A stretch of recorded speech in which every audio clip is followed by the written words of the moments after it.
"You don't belong here," the billionaire said, his voice slicing through the private jet hangar while investors and engineers turned to stare at the girl holding a cleaning cloth beside the landing gear, as if a single step closer might contaminate something worth more than her entire life today. Maybe. They laughed with him, soft executive chuckles spreading across polished shoes and tailored suits, while security guards watched the quiet maintenance girl like she had wandered into the wrong world entirely. Someone muttered that workers should stay in service corridors far away from machines worth hundreds of millions tonight here. But the girl didn't argue, didn't apologize, didn't even look embarrassed. She simply wiped her hands on the worn cloth and studied the aircraft quietly, like someone listening to a language others had forgotten how to hear, while engines ticked softly behind her patient, steady breathing inside the echoing hangar. None of them noticed the small metal badge resting in her pocket, or the way her eyes followed the blinking avionics panel like a puzzle she already understood, and before the night ended that quiet understanding would stop a disaster none of their elite engineers could explain, let alone solve. Because belonging wasn't about money uniforms or who owned the jet, it was about who could keep people alive when machines started failing. And before anyone realized what the maintenance girl truly knew, the hangar would witness the moment arrogance met skill and lost completely tonight inside this gleaming fortress. By the way, where are you watching from? Tell me in the comments below, because what happened next inside that glittering hangar wasn't just humiliation, it was the beginning of a truth nobody there was ready to face about the quiet girl standing beside the jet while alarms slept silently. Arya Cade had learned long ago that arguing with powerful people rarely changed their minds.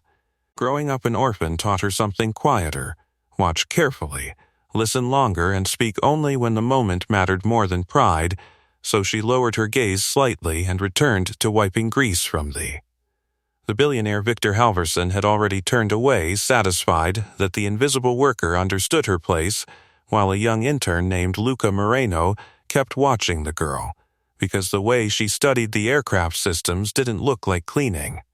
It looked like a quiet calculation beneath patience and silence tonight.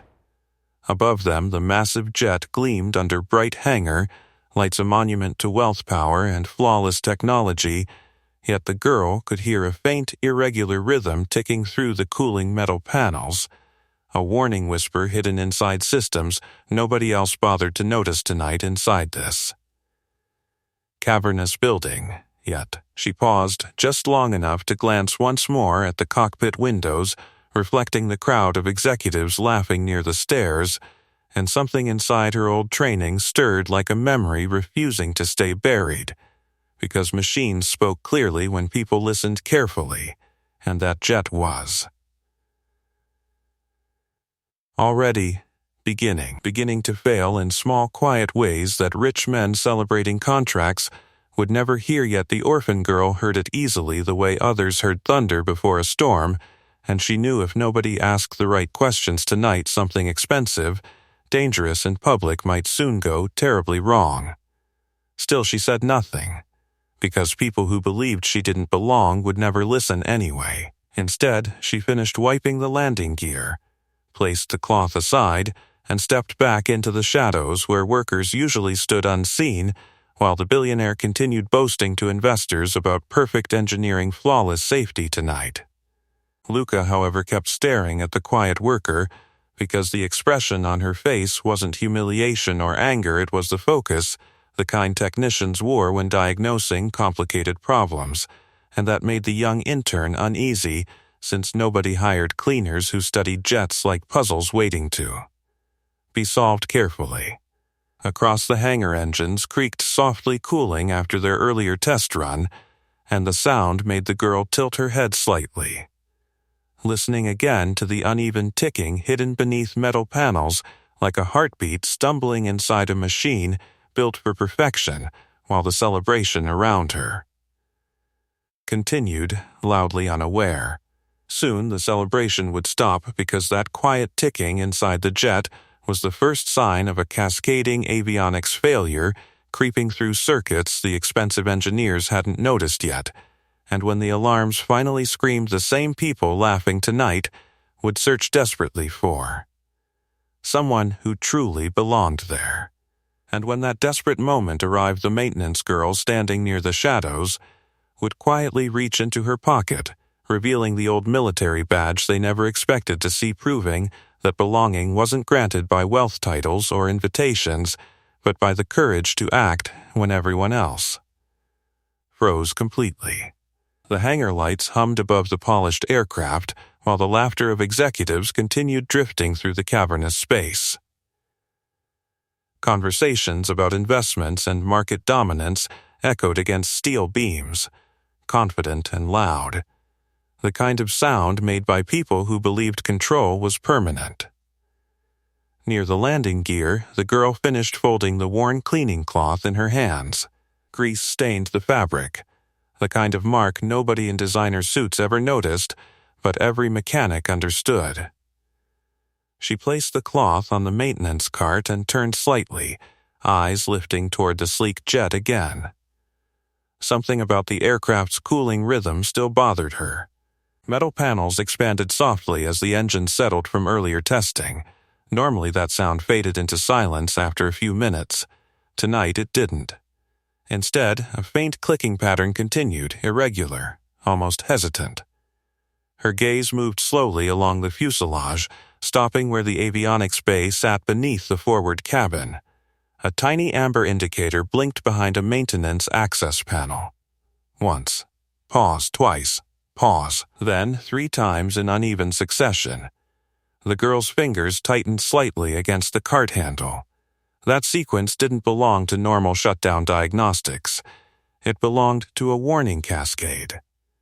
Across the hangar floor, Victor Halverson's voice boomed confidently as he guided a cluster of investors toward the jet stairs. Gentlemen, this aircraft represents the future of private aviation. Autonomous safety protocols, triple redundant avionics, there's nothing like it in the world. Polite applause followed him. The girl exhaled quietly. Triple redundant systems were impressive, unless the error existed inside the logic controlling all 3. Because then the redundancy didn't help. Then it multiplied the failure. Footsteps approached behind her. "Hey, you work here every night?" She turned slightly. The young intern stood there again, Luca Moreno, holding a small tablet against his chest like a shield. "Yes," she answered softly. His eyes flicked toward the blinking panel she'd been watching. "You were looking at the avionics housing earlier," he said. "Most people don't even know what that is." She gave a small shrug. "Machines make patterns." Luca frowned. "What kind of pattern?" Her gaze returned to the aircraft, the wrong one. The intern blinked, clearly unsure whether she was joking. Before he could ask another question, a voice cut across the hangar. Moreno, one of the senior engineers, waved impatiently from the cockpit ladder. "Get up here. We're running another pre-flight diagnostic." "Yes, sir."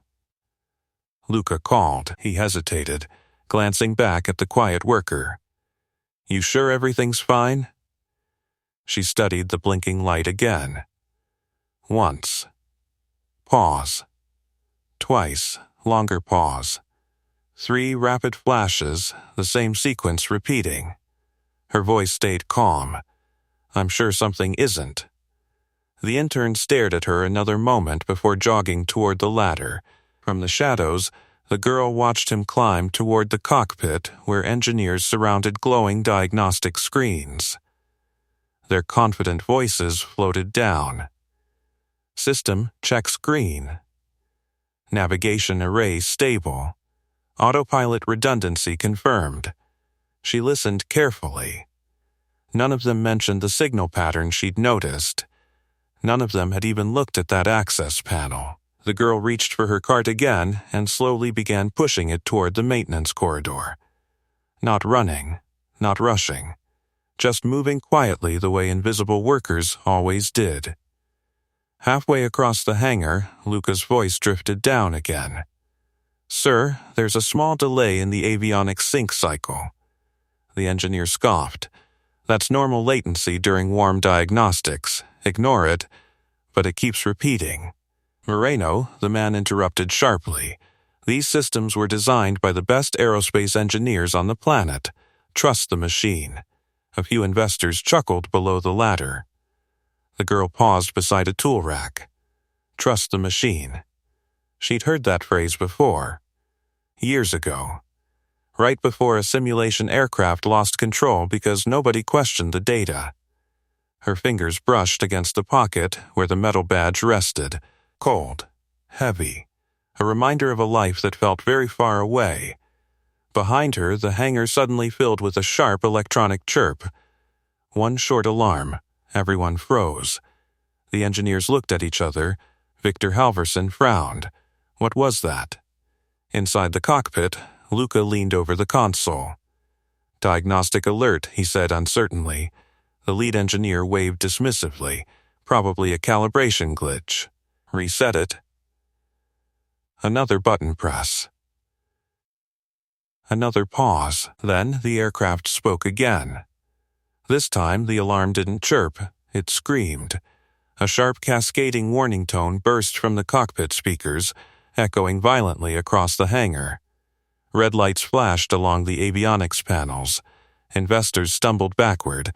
Engineers shouted over one another. What the hell triggered that? Flight control logic fault. That's impossible. Victor Halverson's confident smile vanished. What's happening to my jet? Inside the cockpit, screens filled with cascading error messages. Navigation failure. Autopilot conflict. Control surface desynchronization. And beneath it all, the tiny amber indicator near the avionics bay kept blinking its quiet pattern. Once. Pause. Twice. Pause. 3 rapid flashes. Across the hangar floor, the maintenance girl stopped pushing her car. Her eyes lifted slowly toward the chaos now exploding around the aircraft. Because she already knew exactly what those warnings meant.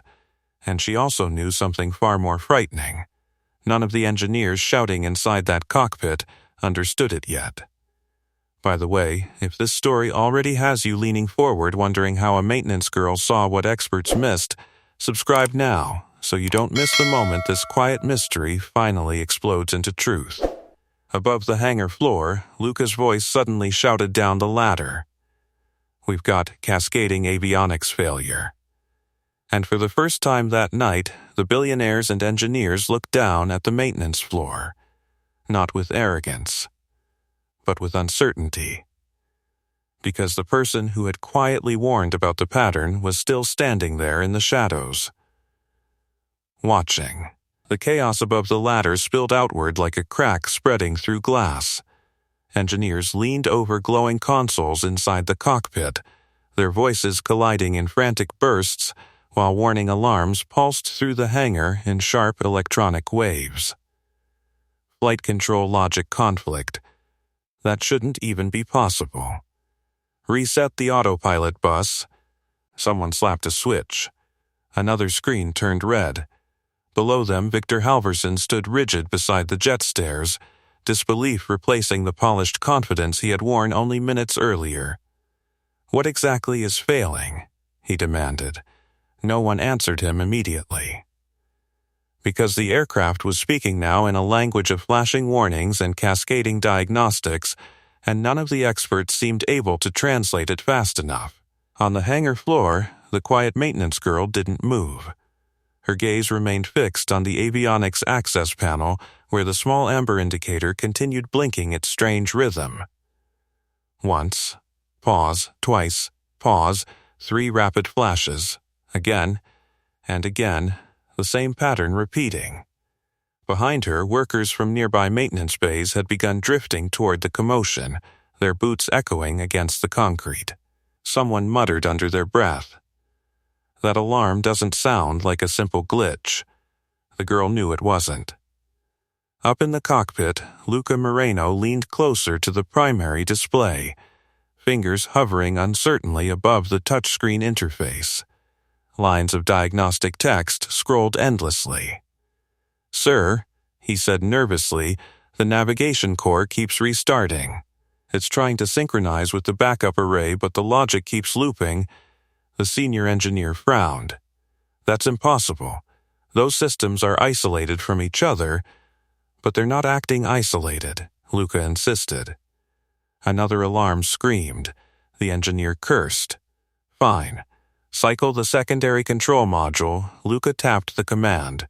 The jet responded instantly. With another warning. More lights flashed. A third screen turned crimson. The engineer's jaw tightened. "That's not right." Below the ladder, Halverson's voice grew sharper. "Someone explain to me why my aircraft sounds like it's falling apart." Dana Sloan had appeared beside him now, the airport operations director scanning the flashing cockpit displays with practiced eyes.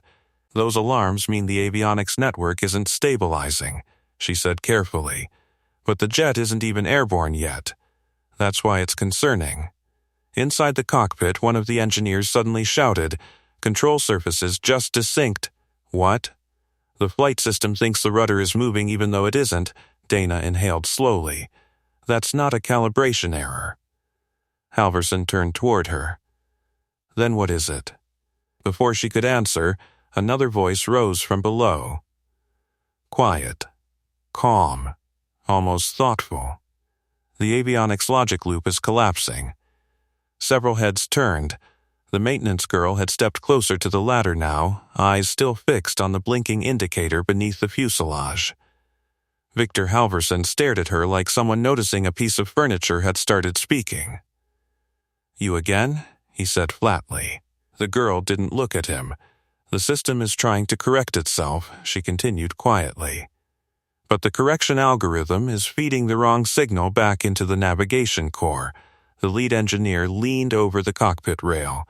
"And how exactly would a cleaner know that?" She finally glanced up. Because the warning pattern had changed.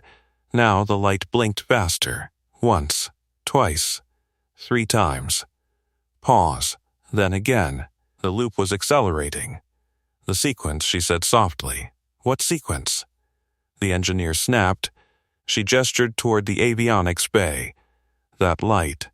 Luca followed her gaze. His eyes widened. "It's repeating every diagnostic reset cycle," he said slowly. The engineer frowned. "That's impossible. That indicator only activates when the control bus conflicts with the navigation core." The girl nodded slightly. "Yes." Another alarm exploded through the cockpit. Dana looked toward the ladder.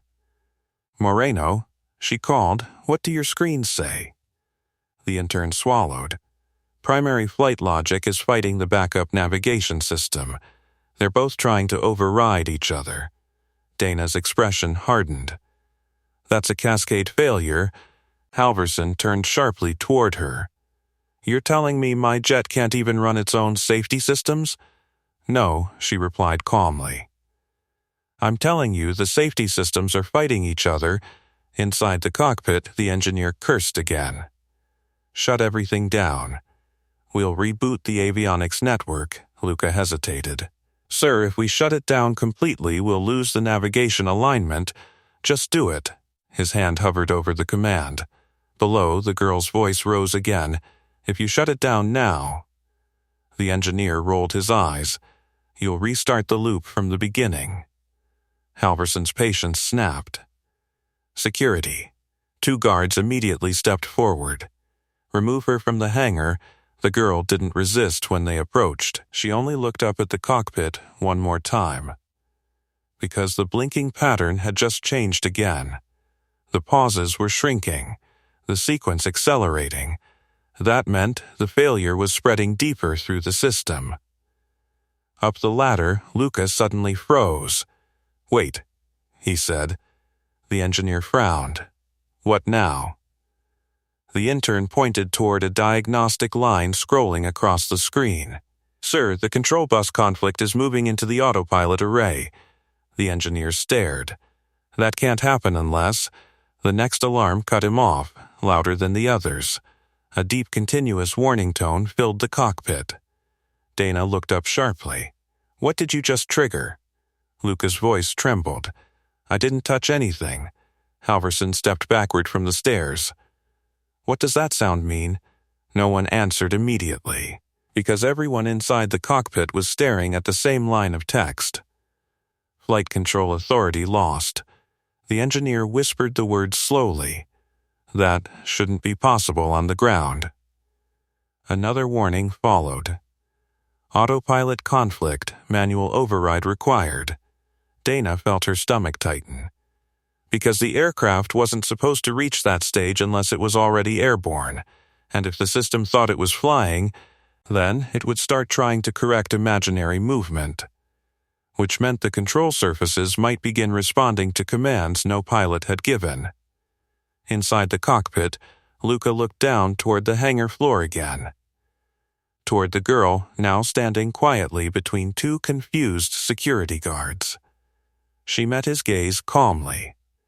And for the first time since the alarms began, someone down there didn't look surprised. She met his gaze calmly.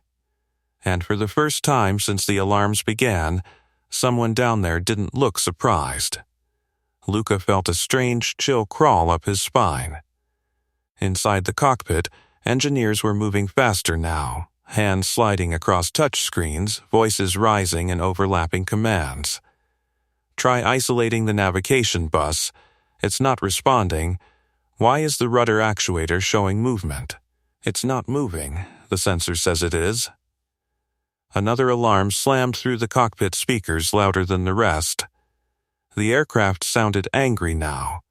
Below the ladder, the two security guards paused, unsure whether to keep escorting the quiet maintenance girl toward the exit or wait for new instructions.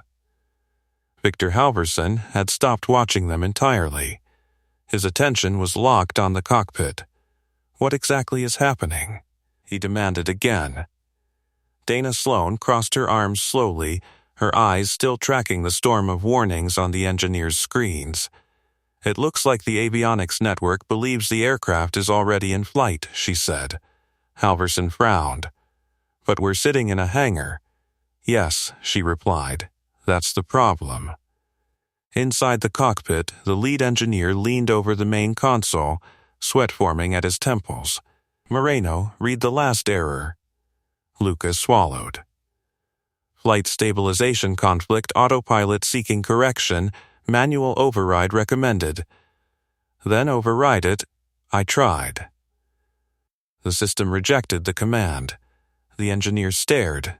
That's impossible. Below them, the quiet girl spoke again. If the system believes it's airborne, her voice wasn't loud, but it carried. Manual overrides won't work. Everyone turned toward her. Even the security guards paused. Halverson's patience finally snapped. I already told you. Donna raised a hand suddenly. Wait. The hangar fell strangely quiet for a moment except for the angry electronic wail pouring from the cockpit. Donna studied the girl carefully. You've been watching the avionics panel this entire time, she said. The girl nodded once. Dana's voice stayed measured. What did you see? For a moment the only sound was the blinking warning tone and the faint ticking of cooling engines. The girl tilted her head slightly toward the fuselage. That indicator. The amber light blinked again. Once, pause, twice, pause, 3 quick flashes. Luca leaned over the cockpit rail. That's the pattern I noticed earlier, he said. The lead engineer scoffed. That's just a diagnostic loop. The girl shook her head gently. No. Another alarm screamed. Inside the cockpit, a control screen flickered violently before stabilizing again. The engineer cursed. Donna looked back at the girl. Explain. The maintenance worker glanced once toward the aircraft's nose. The avionics control bus is feeding corrupted position data into the navigation core. The engineer folded his arms. And you know that. How? She didn't answer that question. Instead, she pointed quietly toward the blinking panel again. The pattern means the system is retrying a failed logic handshake. Luca's eyes widened slightly. The engineer's expression hardened. That code sequence isn't public. The girl didn't react. Halverson stepped forward, irritation returning. This is ridiculous. We're standing here listening to a janitor speculate about aerospace software while my aircraft is screaming like a broken alarm clock. Dana didn't take her eyes off the blinking panel. What happens if the handshake keeps failing? She asked. The girl's answer came immediately. The navigation corps assumes the aircraft is drifting off course. Another warning tone blasted from the cockpit speakers. Dana nodded slowly. So it corrects the flight path? Yes. Halverson threw up his hands. We're not flying. The girl finally looked directly at him. But the system thinks you are. Silence spread across the hangar floor. Inside the cockpit, Luca leaned closer to the screen again. Sir, he whispered. The engineer followed his gaze. A new message had appeared. Control surface calibration active. The engineer felt his stomach drop. That's not good.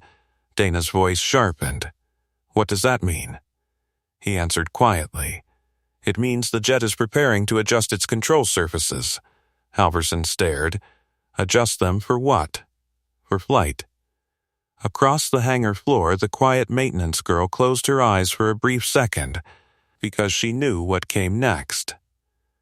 When avionics systems believed an aircraft was airborne but stationary, they attempted to stabilize imaginary movement, which meant the control computers would start issuing commands to the rudder, the flaps, the elevators. Inside the cockpit, Luca's voice suddenly rose. Sir. The rudder actuator just engaged. The engineer spun toward the display. That's impossible, we're in maintenance mode. Another warning flashed. Automatic stabilization engaged. Dana looked sharply toward the tail of the jet. Outside the cockpit windows, something moved, very slightly. The massive vertical rudder twitched, just a few inches. But it moved. Gasps spread through the hangar. Halverson's voice cracked. Why is my aircraft moving? The engineer whispered something under his breath that sounded like a prayer. Because if the stabilization system kept issuing commands, the aircraft could start moving multiple control surfaces at once. And the hydraulic pressure behind those systems was powerful enough to tear components apart if they fought against locked maintenance braces. Luca looked down the ladder again, at the quiet girl. Her expression hadn't changed. She simply watched the aircraft the way a surgeon studies a patient moments before deciding whether to cut. Inside the cockpit, the engineer slammed a command into the console. Force shutdown. The system rejected it instantly. Access denied, flight mode active.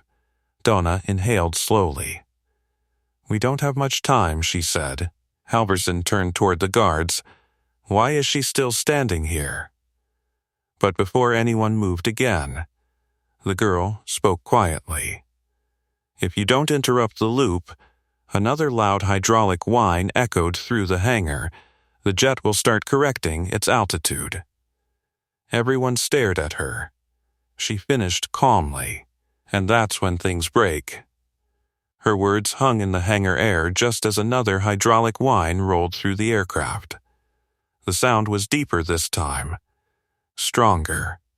Everyone turned toward the jet instinctively.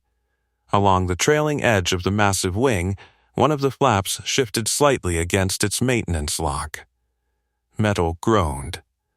Luca felt his throat tighten. Sir, he whispered. Inside the cockpit, the lead engineer stared at the control screen, disbelief spreading across his face. That shouldn't be moving.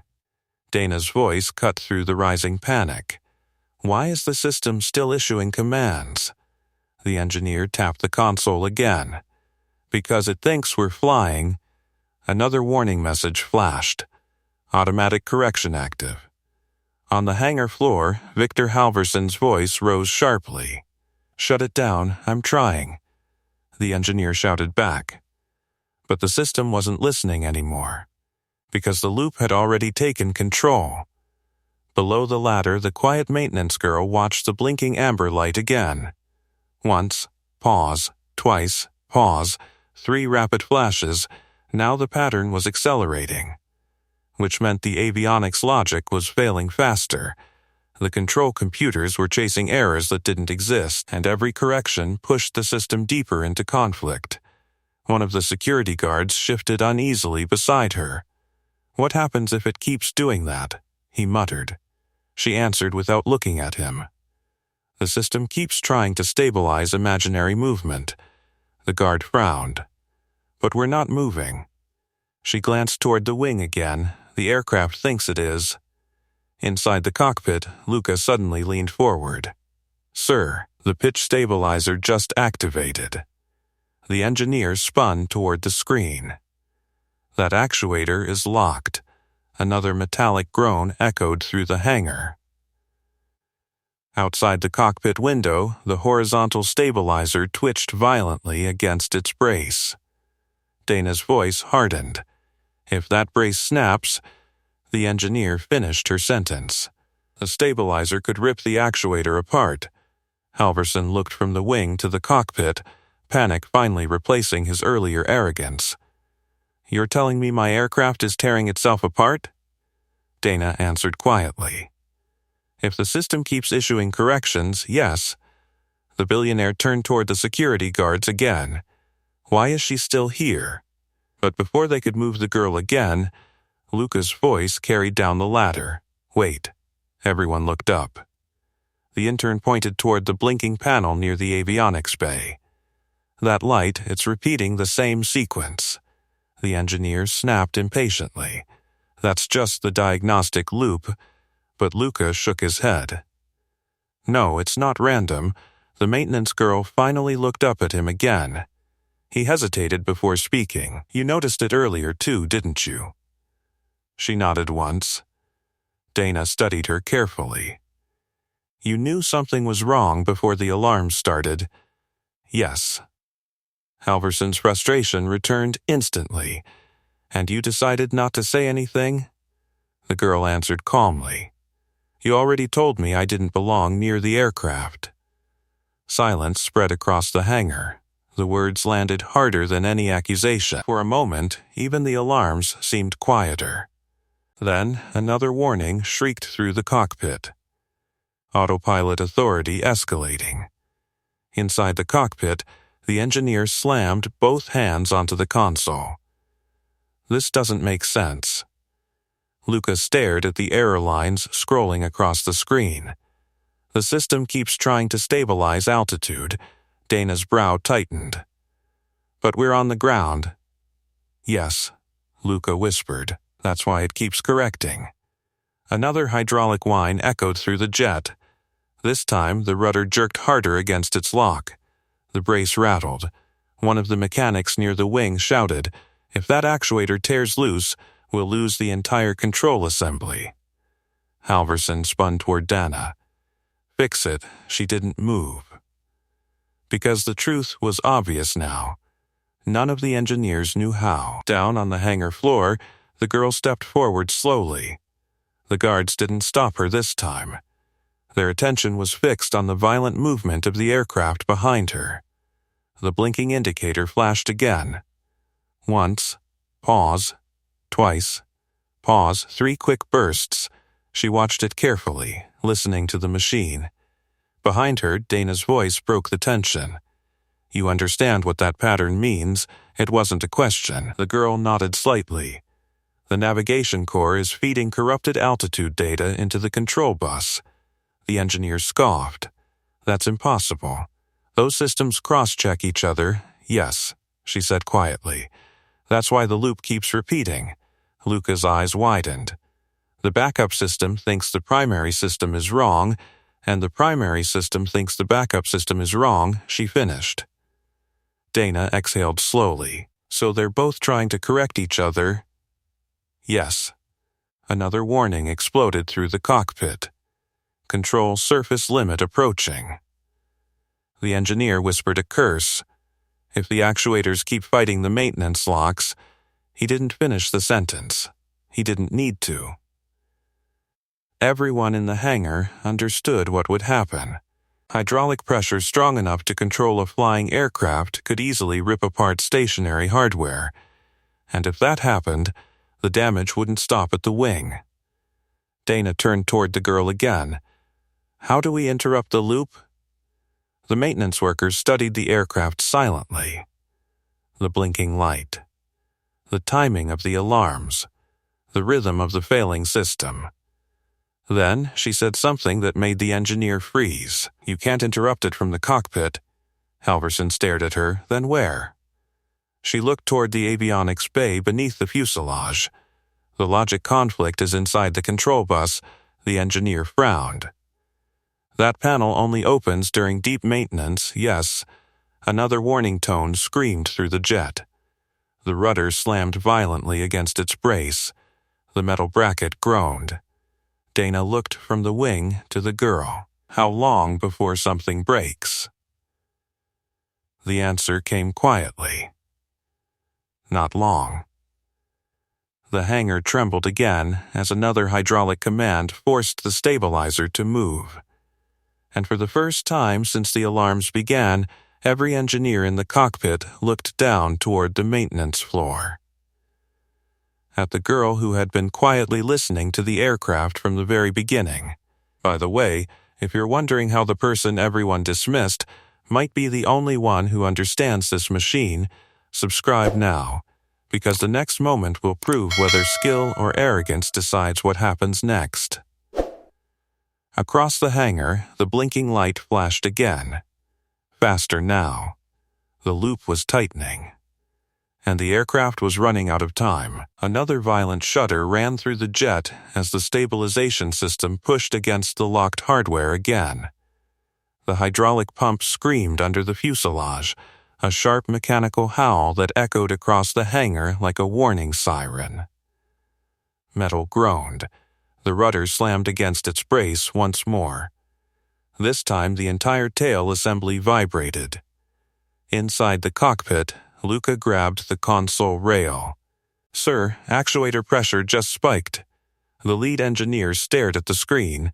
That brace can't take many more hits like that. Dana Sloan's voice sharpened from the hangar floor.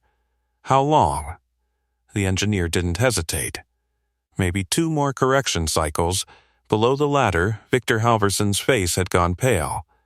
You're telling me my jet is about to destroy itself while it's sitting in my own hangar? No one answered him. Because the system screamed again. Control surface limit exceeded. The girl stepped closer to the aircraft. The security guards didn't stop her now. In fact, they moved aside without thinking, like people stepping out of the path of someone who suddenly seemed to know exactly where she was going. Her eyes stayed on the blinking amber light. Once. Pause. Twice. Pause. 3 rapid flashes. The pattern had shortened again. That meant the control loop was accelerating. Inside the cockpit, Luca leaned over the rail again. What do we do? He called down. The girl finally spoke. You have to break the handshake. The engineer frowned. What handshake?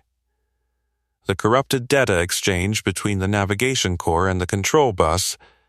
Dana crossed her arms, studying the girl carefully. And how do we do that? The answer came immediately. You isolate the bus physically. The engineer scoffed. That's impossible from the cockpit, yes, she said. It is. Silence spread again. Halverson threw his hands up. Then what are we even talking about? The girl pointed calmly toward the underside of the fuselage, the avionics bay. The engineer stared down at her. That panel contains the primary control interface, yes. And you think we're going to start opening aircraft panels while the system is actively fighting itself? She didn't react. Another warning alarm cut through the cockpit. Automatic correction active. The rudder jerked violently again. The brace holding it rattled with a harsh metallic crack. One of the mechanics shouted from the wing, "That lock is bending." Dana's voice dropped lower. If that actuator snaps free, we could lose the entire control assembly. The engineer ran a hand through his hair. Even if we opened the panel, the control bus is buried behind 3 layers of avionics housing. Nobody could isolate it fast enough. The girl tilted her head slightly. Someone could. He frowned. Who? She reached slowly into the pocket of her worn work jacket. For a moment, no one spoke.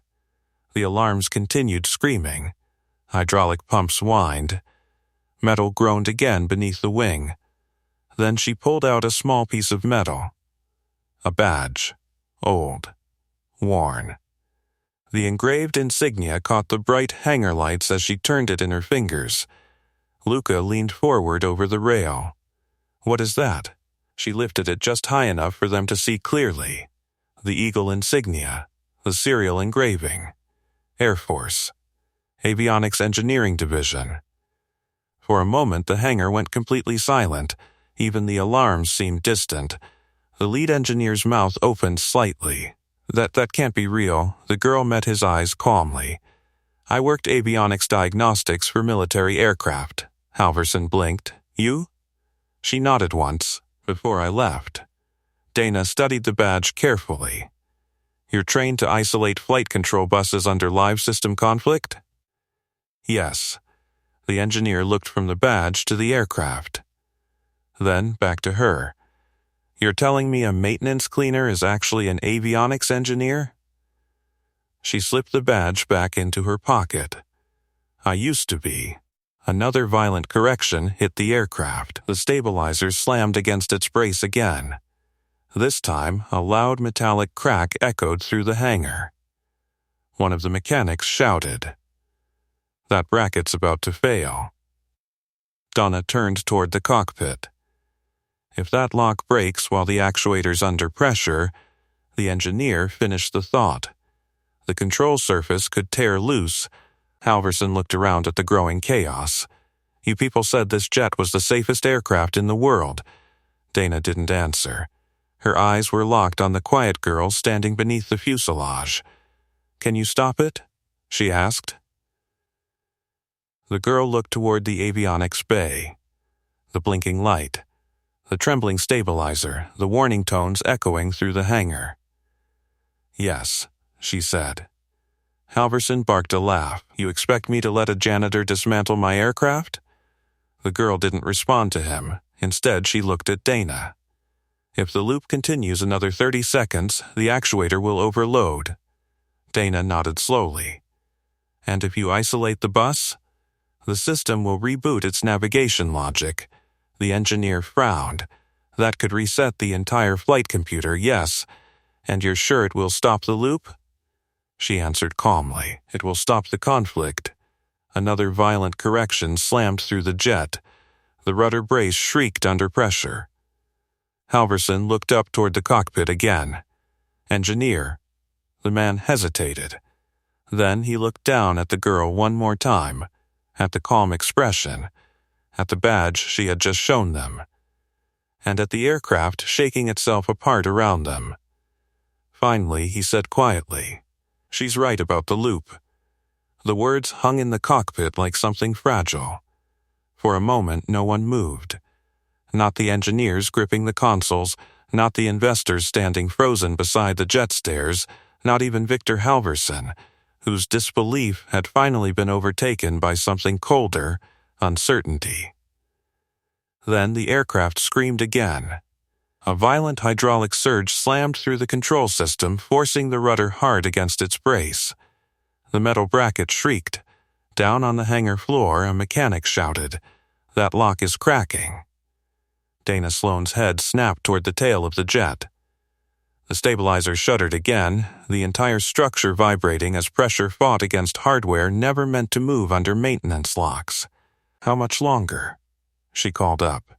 Inside the cockpit, the lead engineer's eyes flicked across 3 different warning screens. Less than 20 seconds if the correction cycle keeps accelerating. Victor Halverson stepped forward, anger flashing again through the fear. So stop it. The engineer slammed another command into the console. The aircraft rejected it immediately. Access denied, flight mode active. The engineer exhaled slowly. It's not accepting cockpit authority anymore. Halverson stared at him. That's ridiculous. This is my aircraft. Dana's voice cut in quietly. Right now the flight computer doesn't care who owns it, another warning erupted through the speakers. Control surface limit exceeded. The stabilizer jerked again. This time the entire wing shuddered. People began backing away instinctively. If the actuator tore loose, the snapping metal could whip across the hangar with lethal force. Below the fuselage, the girl had already moved closer to the avionics panel. Her fingers brushed the smooth metal surface lightly, feeling the faint vibration running through the aircraft's skin. The system was panicking. Machines didn't feel fear, but they reacted to bad data the way humans reacted to danger, faster and more aggressively with every failed correction. The blinking amber indicator pulsed again. Once. Pause. Twice. Pause. 3 flashes. Now the pauses were barely there at all. Inside the cockpit, Luca leaned over the rail again. "Sir, the handshake cycle just shortened again." The engineer nodded grimly. "The navigation core is retrying faster." Dana turned toward the girl. "You said you could isolate the control bus." "Yes. How long will it take?" The girl studied the access panel. The screws. The latch. The wiring compartment behind it. 10 seconds, once the panel is open, Halverson's voice exploded behind her. "This is insane." Everyone turned. "You're seriously considering letting a maintenance worker start dismantling avionics systems on a 9-figure aircraft?" Dana didn't flinch. "We're seconds away from the control actuators tearing themselves apart. That's a maintenance problem." "No," Dana said quietly. "It's a flight control problem." Another violent shudder ripped through the stabilizer. This time the brace bent visibly. A mechanic yelled from across the hangar, "That lock won't hold another cycle." Halverson pointed at the girl. "If she damages anything, I'll have her arrested." The girl didn't even look at him. Instead, she turned her head slightly toward Dana. "The longer you wait, the harder the reboot will be." Dana studied her face carefully. No panic, no hesitation, just a steady focus of someone analyzing a problem. Inside the cockpit, the engineer suddenly swore. The system just activated secondary stabilization. Luca's eyes widened. "That means it's trying to correct altitude, A&D heading." Dana inhaled slowly. "So 2 control systems are now fighting each other?" "Yes," another alarm screamed. 2 separate hydraulic systems activated at once. The rudder jerked violently. The stabilizer slammed downward. The brace screeched under the strain. Halverson looked around wildly. Someone shut it down. The engineer shouted back. "We can't." Dana finally turned toward the girl again. "If you open that panel, you'll be working on a live avionics bus. I know. One wrong move could fry the entire control computer." The girl nodded slightly. "I know." Halverson barked a harsh laugh. "And you're still considering this?" Dana didn't answer him. Her eyes stayed on the girl. "You said you worked military avionics." "Yes." "Combat aircraft?" "Yes." Dana exhaled slowly. "Those systems are more complicated than this one." "Yes." Halverson threw up his hands. "Dana, this is absurd." She turned toward him calmly. "Victor, your aircraft is currently attempting to correct imaginary flight conditions." Another violent shudder rippled through the wing. "If we don't stop it, the hydraulic actuators will destroy the control assemblies." The billionaire's jaw tightened. "And if she fails?" Donna's answer was blunt. "Then the aircraft is already lost anyway." Silence spread across the hangar again. The stabilizer jerked once more. The brace shrieked, metal bent. Inside the cockpit, Luca shouted, "Brace integrity dropping." The engineer looked down toward the maintenance floor, at the quiet girl standing beside the avionics bay. Then he looked at the screens again, at the loop repeating faster and faster. Finally, he spoke. "She's the only one who recognized the handshake conflict." Halverson glared at him. "You're siding with her?" "I'm siding with physics." Dana stepped toward the girl. If you're wrong, the control computer could burn out. The girl placed one hand on the avionics panel latch. I won't be wrong. Dana studied her for one final moment. Then she stepped back. Do it. The hangar seemed to hold its breath. The girl turned the latch. The avionics panel opened with a sharp metallic click. And inside the cockpit, every alarm suddenly escalated.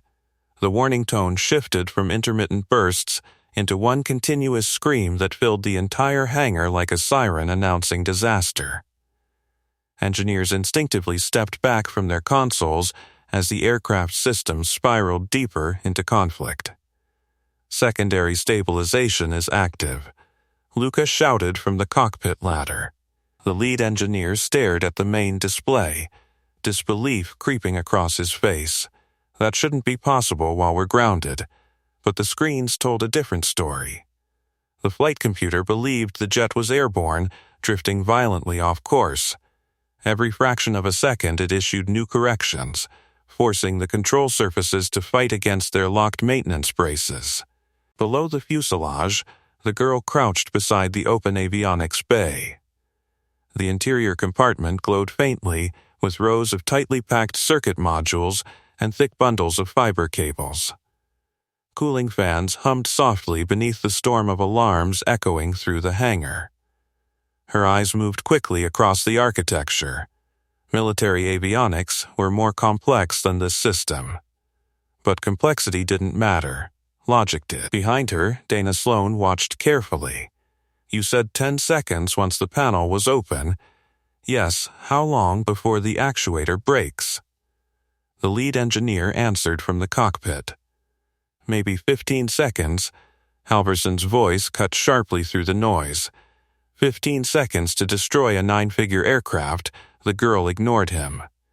Her fingers moved across the control modules, tracing the layout with practiced familiarity. Navigation core. Control bus interface. Redundant logic relay. There. A small black junction module sat between two fiber connections. The handshake controller. The component translating navigation data into control commands. If corrupted altitude data reached that module, it would keep feeding the correction loop forever. Luca leaned over the cockpit rail, watching her. How does she even know where to look? The engineer answered quietly. She's hunting the handshake relay. Dana's eyebrows lifted slightly. That fast?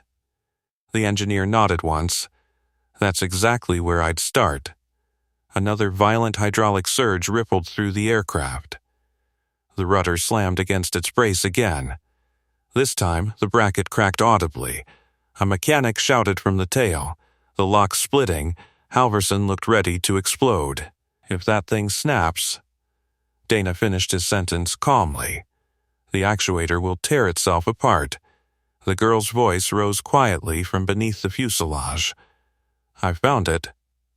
Inside the cockpit, Luca blinked. You already isolated the relay? Not yet. She studied the module carefully. 2 fiber channels fed the handshake. One from navigation, one from the flight control bus. Disconnect either cable and the loop would collapse, but doing it wrong could surge the entire system. She reached into the tool pouch hanging from her belt, not fancy tools, just the small insulated driver maintenance workers used to open equipment panels. Behind her, Dana spoke again. Once you isolate it, what happens? The navigation core reboots? And the control bus? It stops receiving corrupted altitude data. Another alarm blasted through the aircraft. Control surface limit critical. Inside the cockpit, Luca shouted. Actuator pressure spiking again. The stabilizer jerked violently. The cracked brace screamed under the strain. The engineer checked his screen quickly. We're down to one more correction cycle before the bracket fails. Halverson's voice rose in panic. Then why are we still talking? The girl didn't rush. Her breathing stayed slow and steady. Machines punished panic. Precision fixed them. She positioned the insulated driver against the connector locking clip. Her fingers paused briefly. Not from doubt, from calculation. If she cut the wrong side first, the corrupted signal might surge the control bus. If she cut both simultaneously, the flight computer might crash entirely. Dana watched the movement carefully. You're choosing which channel to isolate, yes, navigation or control bus. The girl answered quietly. Control bus. The engineer leaned over the cockpit rail again. That will starve the actuator logic of corrupted altitude data. Dana nodded. So the stabilization loop collapses? Yes, Halverson crossed his arms impatiently. Just pull the damn cable. The girl ignored him again. Instead, she glanced toward the blinking amber indicator above the panel. Once. Pause. Twice. 3 flashes. The loop timing. Her eyes narrowed slightly. The next correction cycle is starting. Inside the cockpit, Lucas shouted. Hydraulic system charging. Dana's voice sharpened. Now, the girl positioned the driver under the connector latch. One quick twist, the locking clip released. Her fingers closed around the fiber channel. Another violent whine surged through the aircraft as the stabilization system prepared its next correction. The cracked brace shuddered violently. Inside the cockpit, the screens flashed. Halverson stared wide-eyed. Is she doing it? The engineer whispered quietly. If she's right, this will break the handshake loop. For a brief moment, the hangar seemed frozen. The girl inhaled slowly. Then she pulled the connector free. The effect was immediate. Inside the cockpit, every warning display flickered. For one terrifying second, the entire avionics system went dark. Halverson shouted, "What did she just do?" Then the screens rebooted. Navigation core resetting, control bus synchronization restarting. The hydraulic whine stopped instantly. The rudder froze. The stabilizer stopped moving. Silence flooded the hangar. No alarms, no grinding metal, just the quiet hum of electronics stabilizing. Inside the cockpit, Lucas stared at the screens. The loop is gone. The engineer checked another display. Control surface authority restored. Manual override available. He exhaled slowly. Good Lord. Below the fuselage, the girl gently closed the avionics panel again. The aircraft sat perfectly still now, as if nothing had happened. Dana Sloan folded her arms slowly. 10 seconds, she said softly. Victor Halverson looked around the silent hangar, at the engineers, at the investors, at the aircraft that had nearly destroyed itself. Then finally, at the maintenance girl standing beneath it. And for the first time that night, no one in the hangar laughed. By the way, if you're still watching and wondering how the person they said didn't belong just saved an entire aircraft, subscribe now, because what happens next will make that humiliation earlier feel very different. For a long moment after the connector snapped free, the hangar remained silent. Not the comfortable quiet of a finished task, the stunned kind. The kind that followed something nobody had expected to see. Inside the cockpit, Lucas stared at the screens as if they might suddenly change their minds. Navigation cores stabilized, control bus synchronized, manual flight authority restored. He blinked twice. "Sir," he said slowly. The lead engineer leaned closer to the console, checking each diagnostic line carefully. The scrolling warnings had stopped. Every control surface indicator showed neutral position. The hydraulic pressure gauge returned to its resting range. He exhaled a breath he didn't realize he had been holding. It's stable. Below the ladder, Dana Sloan turned her attention to the tail of the aircraft. The cracked brace still held the rudder in place, though the metal bracket had clearly warped from the strain. "Mechanics," she called calmly, "secure the control surfaces and depressurize the hydraulic lines." Several technicians moved immediately, jogging toward the wing and stabilizer with renewed urgency. They worked carefully now. Not because of the aircraft. Because of the person standing beneath it. Victor Halverson hadn't moved. His gaze remained locked on the quiet maintenance girl.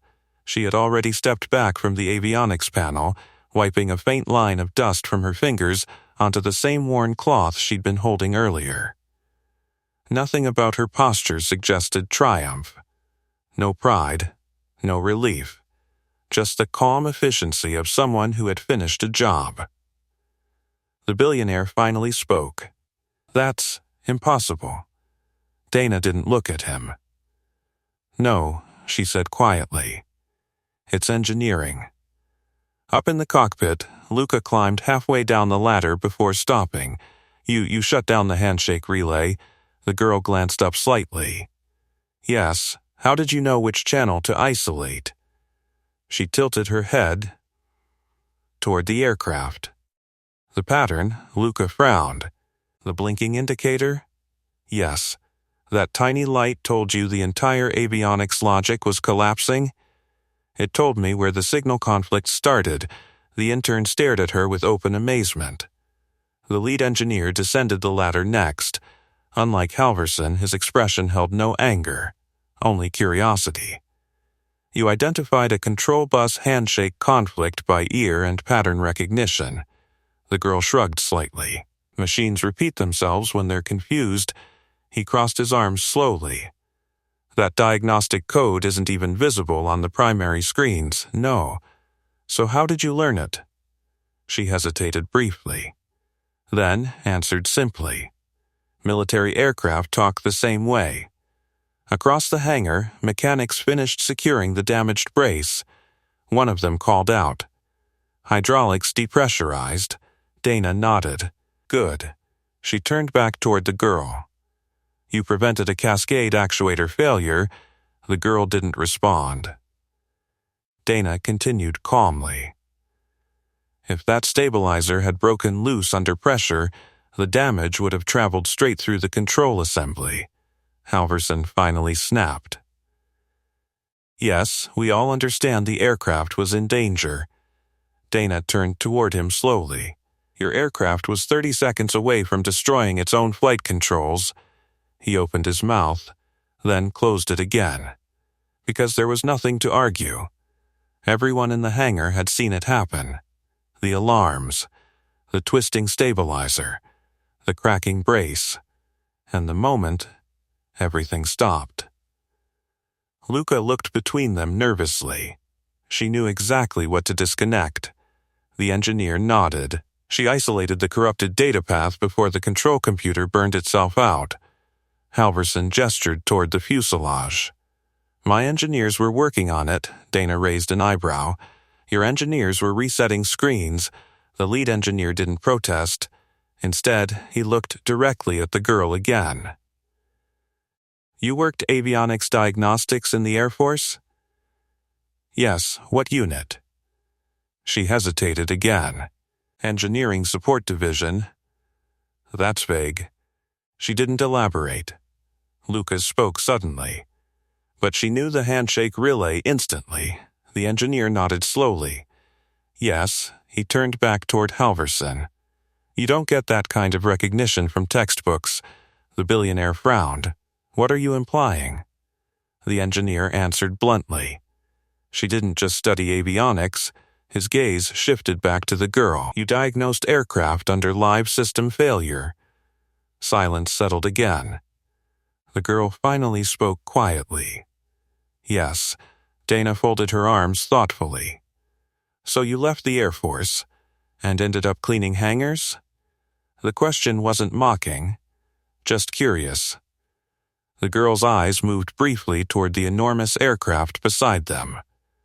"Life changes," Halverson scoffed.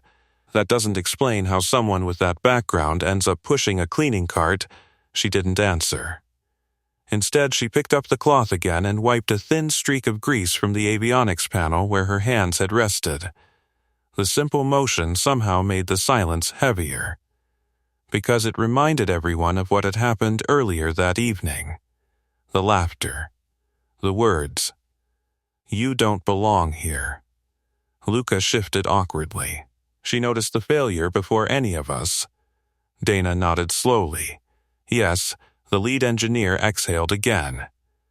"Which means one uncomfortable truth." Halverson looked irritated. "And what truth is that?" The engineer gestured toward the quiet worker standing beneath the jet. The only person in this hangar who truly understood what was happening. He paused. Was the one we almost threw out. The words settled over the hangar heavier than the silence that followed. Victor Halverson looked from the engineer to the quiet maintenance girl as if the sentence itself were some kind of mistake. "That's dramatic," he muttered. But no one laughed, because the aircraft beside them still carried the marks of what had nearly happened. The cracked brace on the stabilizer, the warped rudder lock, the faint smell of overheated hydraulics still lingering in the air. Dana Sloan stepped toward the tail section where the mechanics were finishing their work. "Report." One of them wiped grease from his hands. Actuator housing took pressure but didn't fail. If that stabilizer had moved another inch, we'd be replacing half the control assembly. Dana nodded once. Then we were seconds away. The mechanic glanced past her toward the girl standing quietly beneath the fuselage. "Yeah," he said. Seconds. Inside the cockpit, the lead engineer returned to the console for one final diagnostic run. The system screens flickered through checks now that the corrupted handshake relay had been isolated. Navigation core, stable. Flight control bus, synchronized. Autopilot authority, inactive. He leaned back slowly. "It's clean," he said. Luca looked relieved. "So the aircraft is safe again?" "Yes," the engineer hesitated.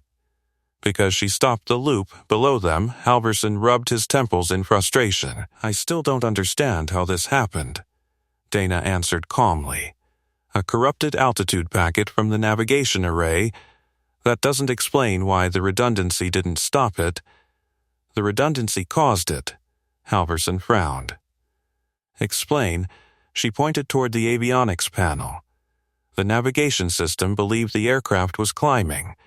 The control bus believed the navigation data was wrong.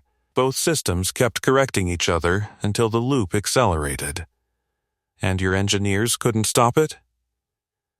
"They were looking for a sensor failure." Donna gestured toward the girl again. She looked for a logic conflict. Halverson crossed his arms stubbornly. "So she got lucky." The lead engineer climbed down the ladder and walked across the hangar floor. "No," he said quietly. "That wasn't luck." He stopped a few feet from the girl. "Luck doesn't isolate a corrupted control bus under live stabilization pressure." Halverson scoffed. "You're impressed. I'm realistic." The engineer looked toward the cracked stabilizer brace. If she hadn't pulled that connector when she did, the actuator would have snapped the lock. Dana finished the thought. And the stabilizer would have torn the control assembly apart. Luca spoke softly from the ladder. That aircraft would never fly again. Halverson's jaw tightened. "That's speculation." Dana shook her head. "No," she gestured toward the warped metal bracket. "That's physics." Another mechanic approached from the wing. "Hydraulic lines are fully depressurized," Dana nodded. "Good. Leave the control surfaces locked until we run a full avionics audit." The mechanic looked toward the girl again. "Who is she, anyway?" Halverson answered quickly. "A cleaner." The engineer's voice followed immediately after. "No." The billionaire turned toward him sharply. "What do you mean, no?" The engineer folded his arms. "A cleaner doesn't identify a handshake loop by listening to a cooling engine." Halverson rolled his eyes. "Oh, please." Dana didn't look amused. "Victor, you humiliated her in front of your investors less than an hour ago." "That's irrelevant." "Is it?" The hangar fell quiet again. The girl still hadn't spoken. She had stepped back toward her maintenance cart now, placing the cloth neatly beside the small toolbox attached to the side. Just another worker finishing a shift. Luca climbed the rest of the way down the ladder and walked toward her. "You heard the failure before the alarm started." She nodded slightly. "Yes," How? The avionics bus changes the sound of the cooling system when it's stuck in a loop. Luca blinked. You can hear that? Yes. The engineer nodded thoughtfully. Experienced avionics technicians sometimes can. Halverson shook his head in disbelief. This is unbelievable. Dana's tone stayed calm. What part? That someone with this level of training is pushing a cleaning cart in my hangar. The girl picked up the cart handle again. Work is work. Halverson watched her for a moment. Then he said the one thing that made everyone pause. You still don't belong here. Luca turned sharply. What? Halverson gestured toward the aircraft. This is a restricted aviation facility. The words hung in the air, the same ones he had used earlier. But this time, the hangar reacted differently. The engineer raised an eyebrow. Victor. Dana's expression hardened. You might want to think carefully about what you say next. Halverson looked around the hangar, at the engineers, at the mechanics, at the aircraft that had nearly destroyed itself. Then, back at the quiet girl. She hadn't stopped moving. The maintenance cart rolled slowly across the concrete floor as she began heading toward the service corridor again. No anger, no argument, just quiet footsteps leaving the place she had just saved. Luca watched her go. She's really just going to leave? Dana folded her arms. That's usually what people do when they finish a job. The engineer looked toward Halverson again. You told her she didn't belong here. Halverson frowned. Yes. The engineer nodded once. Well, he gestured toward the silent aircraft. The machine seems to disagree. The words lingered in the air as the maintenance cart rolled slowly toward the service corridor. For a moment, nobody moved. Victor Halverson stood rigid beside the aircraft stairs, his gaze following the quiet figure walking away from the hangar floor she had just saved. Dana Sloan glanced toward him. You should probably say something. Halverson frowned. About what? The fact that the aircraft still exists. Across the hangar, mechanics continued securing the stabilizer and inspecting the cracked brace. Their voices carried through the space in low murmurs. Control bus nearly cooked itself. Never seen a loop escalate that fast. And she just pulled the connector like it was nothing. Inside the cockpit, Luca finished shutting down the remaining diagnostics before climbing down the ladder again. He watched the maintenance cart rolling toward the exit. She's leaving. The lead engineer nodded quietly. I noticed. Luca turned to him. You're not going to stop her? The engineer glanced toward Halverson. That's not my decision. Dana's patience finally thinned. Victor, the billionaire, sighed. What now?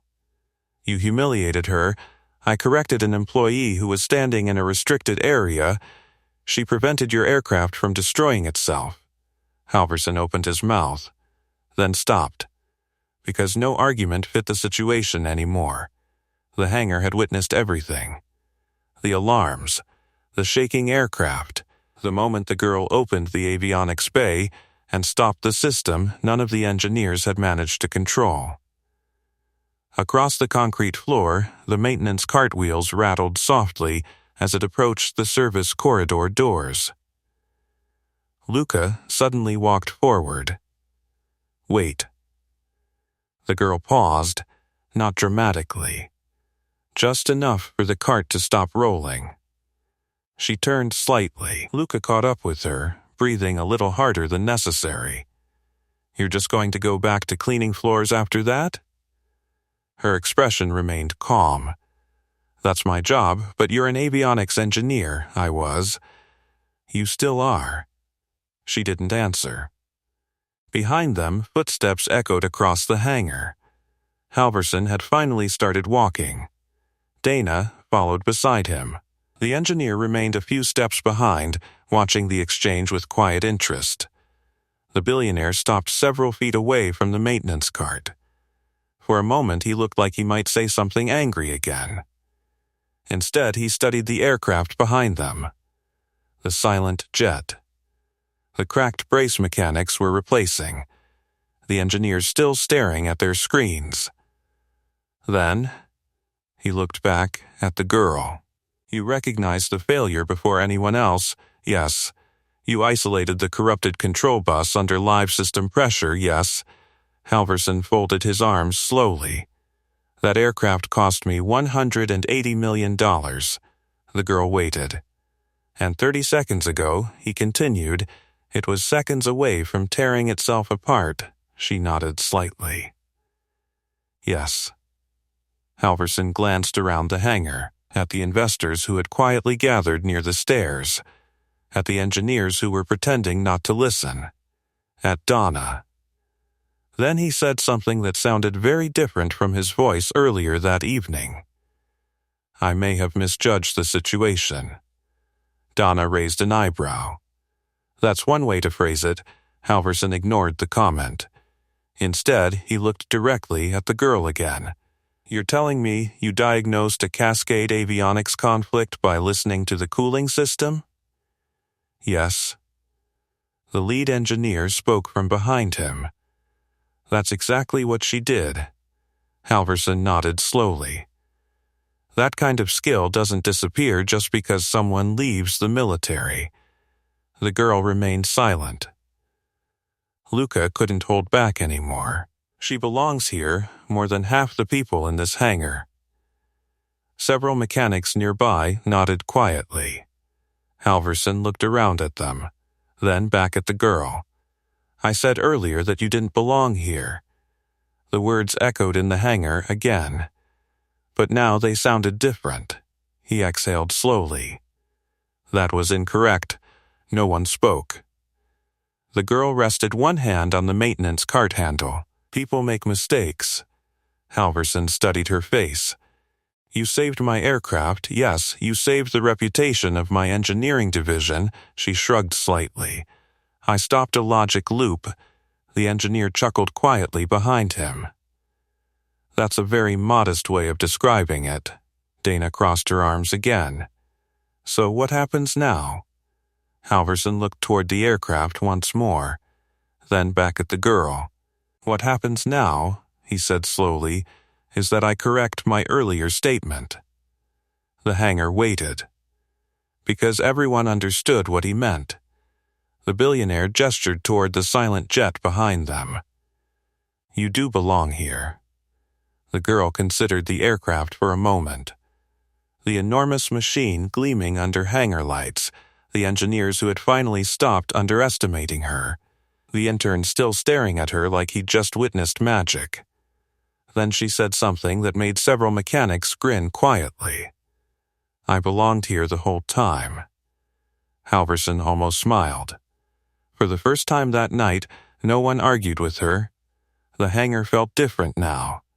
The same lights still hummed above the polished aircraft, the same cold concrete stretched across the floor, and the same engineers stood beside diagnostic screens. Yet something in the air had shifted quietly, the way pressure changes after a storm finally passes. Victor Halverson looked back toward the jet. The mechanics had already replaced the damaged brace, their tools clinking softly against metal as they finished securing the stabilizer. Engineers continued reviewing system logs, murmuring to one another as they traced the failure sequence that had nearly destroyed the aircraft. But their attention kept drifting toward the same place, toward the maintenance cart, toward the quiet girl beside it. Dana Sloan watched the room carefully. Moments earlier, this hangar had been divided by invisible lines, executives above, workers below, people who commanded, and people who obeyed. Now, those lines looked thinner. Luca Moreno stood beside the cart, still shaking his head in disbelief. You saved the entire aircraft, he said. The girl adjusted the cloth folded on the cart. It was a logic error, that's not the point. He gestured toward the jet. You heard something nobody else did. She glanced briefly at the aircraft again. Machines tell the truth, if you listen carefully, behind them, the lead engineer approached slowly. He carried a tablet now, diagnostic graphs glowing across the screen. "I finished reviewing the system logs," he said. Dana raised an eyebrow. "And?" "The corrupted altitude packet originated in the navigation array just like she said." Halverson folded his arms thoughtfully. "And the redundancy loop? Exactly as she predicted." The engineer tilted the screen so they could see the cascading logic failures recorded in the system. Once the navigation core started feeding corrupted altitude data, the control bus tried to correct it. But the correction made the navigation system think the aircraft was climbing faster. Dana nodded slowly. "So the loop kept accelerating?" "Yes." The engineer looked at the girl again. Until the handshake relay was isolated, Halverson stared at the graphs quietly. And if that hadn't happened? The engineer didn't hesitate. The stabilizer actuator would have torn through the maintenance lock within the next correction cycle. Dana finished the thought. And the control assembly would have failed. Luca let out a long breath. That aircraft would have been destroyed. Silence settled again. The girl didn't react to the conversation. She simply lifted the cleaning cloth and wiped a faint fingerprint from the metal side of the cart. Work finished. Tools organized. Just another shift ending. Halverson watched the simple motion for a moment. You could work anywhere in aviation with skills like that. She shrugged slightly. Maybe. Why here? She glanced toward the hangar doors where the night sky waited beyond the glass. It was quiet. Dana almost smiled. Not tonight, no. Luca leaned against the cart. "You know everyone in this hangar is going to talk about this for years, right?" The girl looked mildly confused. "About what?" The intern laughed softly. "You stopping a 9-figure jet from destroying itself while everyone else panicked." The engineer nodded. "That's not something people forget." Halverson studied her one more time. Then he said something very different from the man who had spoken earlier that night. "If you ever decide you want a different job than pushing that cart," he gestured toward the aircraft, "my engineering division would benefit from someone who can hear problems before computers do." She thought about that quietly, then answered in the same calm tone she had used all evening. "I'll think about it." Dana turned toward the aircraft once more. "Run a full avionics inspection before morning," she told the engineers. "Document everything." They nodded. The hangar slowly returned to its normal rhythm, tools clinking, technicians talking, machines humming softly under bright lights. But every so often someone looked toward the maintenance cart again. Not with amusement anymore. With respect. Because earlier that night a billionaire had laughed and said a quiet worker didn't belong in that hangar. Yet when the aircraft began tearing itself apart, the only person who understood what was happening had been the one standing where power never bothered to look. The worker. The orphan girl. The one holding a cleaning cloth and an old military badge in her pocket. And in the end, the truth had spoken louder than titles ever could. Because belonging isn't decided by who owns the aircraft. It's decided by who can keep it flying. Ask me for the next story title.